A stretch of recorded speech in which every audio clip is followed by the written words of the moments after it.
Di mana mau abang buat itu Teknopark tuh? Di pusat kota Kisaran. Apa ada lahan kita lagi di kisaran itu? Ada.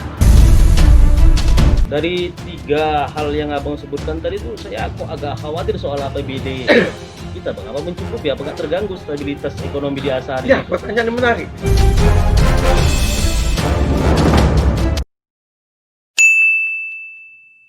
Kawasan kedua yang akan kita dorong tumbuh adalah air terjun Simonang-Monang yang akan berbatasan dengan Kecamatan Pulau Rakyat. Kita punya di sana ada daerah status quo di pinggir aliran sungai Asahan itu.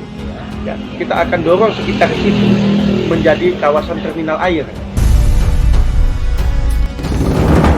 yang akan mengakses terminal air di daerah sekitar Simonang-Monang.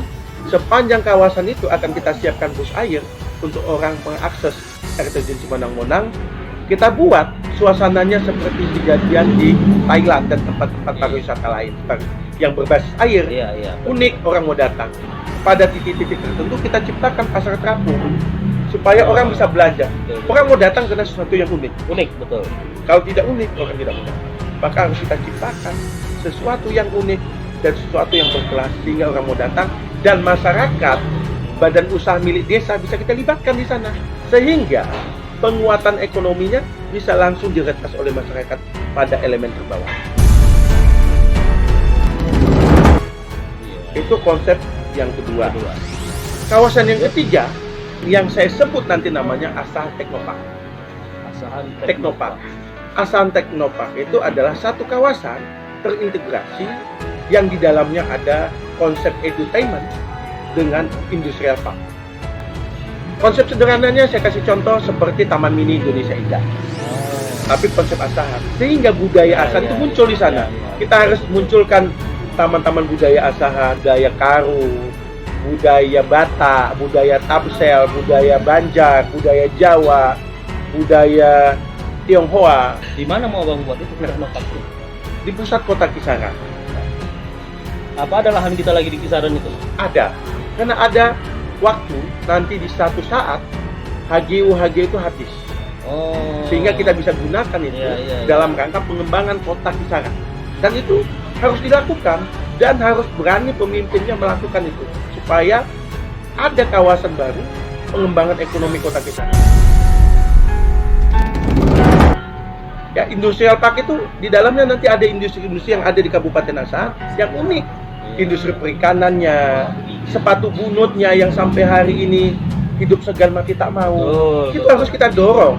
Insya Allah kalau kita punya kesempatan, kita akan wajibkan ya PNS dan pejabat-pejabat daerah pakai sepatu bunut.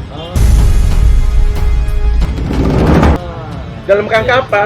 Dalam rangka mendorong penguatan industri kreatif di Kabupaten Asahan itu. Dan sepatu bunut menjadi salah satu prioritas besar. Kenapa? Itu sejarah kita. Kemudian tadi ada Taman Mini Indonesia Indah. Ada Taman Buah Mekarsari yang di dalamnya akan ada tanaman buah khusus yang endemik Kabupaten Asahan.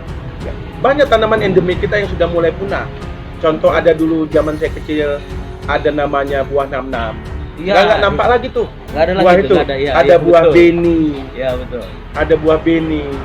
Dan banyak lagi tanaman-tanaman endemik yang hanya ada muncul di sekitar Kabupaten Asahan yang sudah mulai hilang.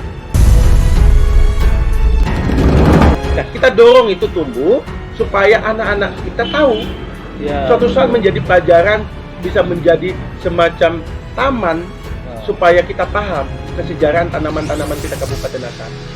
Ada juga konsep wisata air di dalamnya, seperti dunia Ancol misalnya, tapi berbasis air darat misalnya, bukan pantai.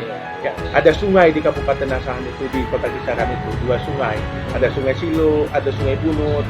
Ya, mungkin kita akan menggunakan salah satu untuk pengembangan kawasan air tadi. Ya. Dari 3 hal yang abang sebutkan tadi tuh saya kok agak khawatir soal APBD kita bang. Apa mencukupi? Apa nggak terganggu stabilitas ekonomi di Asahan ini? Ya, pertanyaan yang menarik. Saya katakan tadi, kita dengan keterbatasan fiskal daerah itu mengupayakan penggunaan anggaran-anggaran yang tidak berasal dari Kabupaten Asahan. Maka di atas sana tadi kita bicara APBN. Di tengah ini tadi kita akan gunakan pendekatan financial engineering. Bagaimana caranya? Ada macam pendekatan. Salah satunya misalnya KSO, kerjasama operasi.